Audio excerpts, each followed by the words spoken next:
Akhir ceritamu ada di tangan Tuhan. Seringkali yang paling menakutkan dalam hidup bukanlah apa yang sedang kita hadapi sekarang, melainkan bagaimana semuanya akan berakhir. Kita bertanya-tanya, apakah hidupku akan baik-baik saja? Apakah perjuanganku akan berbuah? Apakah semua air mata ini akan menemukan maknanya? Ketika kita tidak melihat jalan ke depan, hati kita mudah dikuasai oleh ketakutan. Namun firman Tuhan menegaskan satu kebenaran yang menenangkan. Akhir cerita hidup kita ada di tangan Tuhan, bukan di tangan keadaan. Manusia sering menilai hidup dari potongan cerita yang sedang dijalani. Jika hari ini penuh luka, kita mengira akhir cerita juga akan menyakitkan. Jika sekarang terasa gagal, kita takut kegagalan itu akan menjadi penutup hidup kita. Padahal Tuhan tidak pernah menulis cerita hidup kita secara terpisah-pisah. Ia melihat dari awal sampai akhir.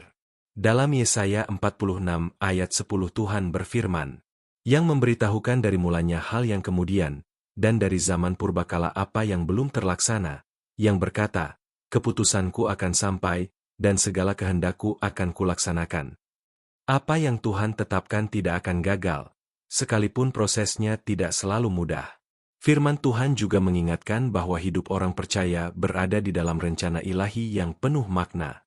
Roma 8 ayat 28 berkata, kita tahu sekarang, bahwa Allah turut bekerja dalam segala sesuatu untuk mendatangkan kebaikan bagi mereka yang mengasihi Dia, yaitu bagi mereka yang terpanggil sesuai dengan rencana Allah.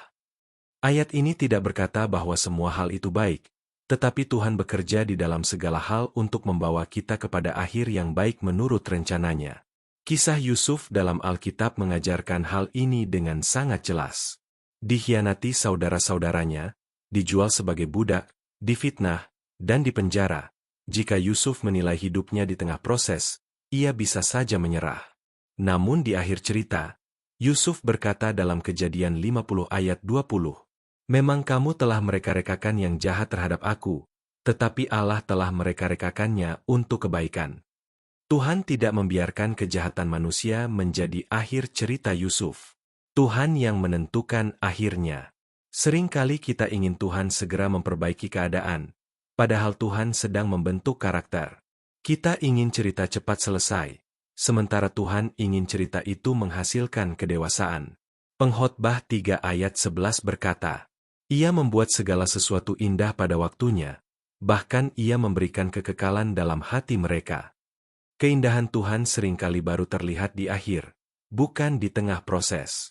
Alkitab juga mengingatkan bahwa Tuhan tidak pernah kehilangan kendali atas hidup kita. Mazmur 139 ayat 16 berkata, matamu melihat selagi aku bakal anak, dan dalam kitab MU semuanya tertulis hari-hari yang akan dibentuk, sebelum ada satu pun daripadanya. Hari-hari hidup kita tidak berjalan tanpa arah. Bahkan saat kita merasa tersesat, Tuhan tetap menuntun cerita ini menuju tujuannya. Yesus sendiri adalah jaminan bahwa akhir cerita orang percaya bukan kehancuran, melainkan kemenangan. Melalui salib, kematian, dan kebangkitannya, Yesus menunjukkan bahwa penderitaan bukan penutup, melainkan jalan menuju kemuliaan.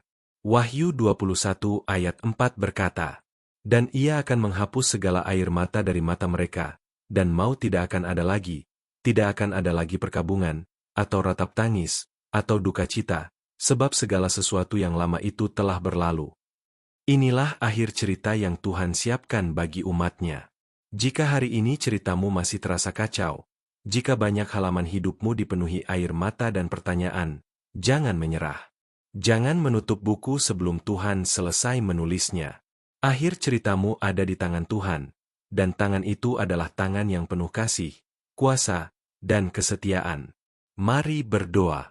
Bapa yang penuh kasih, kami mengakui bahwa seringkali kami takut melihat masa depan karena kami hanya melihat kelemahan dan luka kami.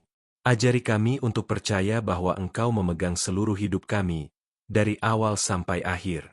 Kami menyerahkan cerita hidup kami ke dalam tangan-Mu dan percaya Engkau menulis akhir yang indah sesuai kehendak-Mu. Di dalam nama Tuhan Yesus kami berdoa. Amin. Terima kasih sudah mendengarkan renungan ini. Dukung channel ini dengan like, subscribe, dan share agar semakin banyak orang diberkati oleh firman Tuhan. Tuhan memberkati.